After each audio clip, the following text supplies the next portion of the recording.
8:24. Well, Microsoft is out today with a new tablet computer. It looks stunning from what I've seen. Jane? It's called Surface and it's 26 months behind Yes. Apple's iPad. So can it make up the race? It's starting on a fair handicap. We're joined by Gadget Coach Nathan Allington now. Good morning, Nathan. Good morning, Jane. Can it catch up and do you want one?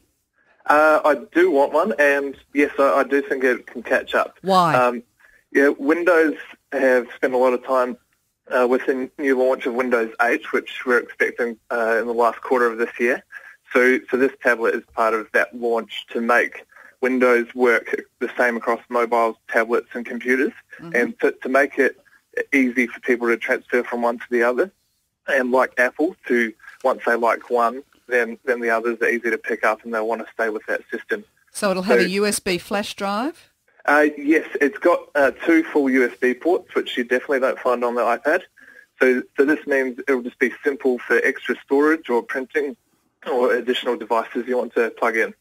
Tell me, is it a case, though, that branding is everything and people shop around for brands, that everything is effectively a poor man's relation to an iPad? Branding is definitely very important.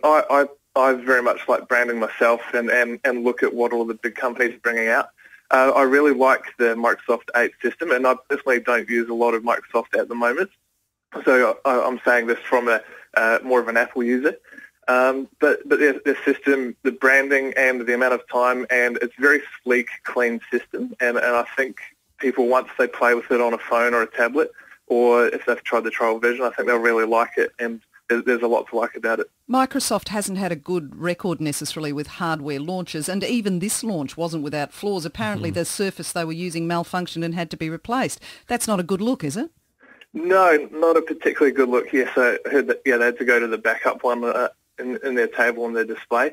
Apple has had a few in their launches. They've generally very seamless, but Microsoft did have this one. But And no idea yet on when it'll be available or what it'll cost?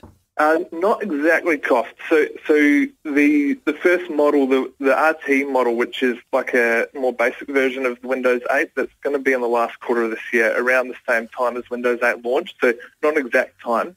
Estimated cost would be about US $500, so similar price to the iPad. And then there's a Pro version, which is a full version of Windows, and that'll be about 3 months later, and the expected cost would be same as what the Ultrabooks cost, for probably around about $1,000 mark. So what's going to be, if it's got USB ports and something called a micro SD card, which I must admit defeats my technical knowledge, what's the difference going to be between a Surface and a laptop?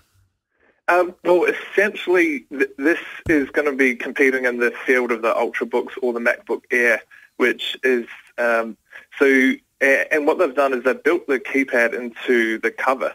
So one of the downfalls of the things people complain about the iPad is the touch screen and writing big documents and emails.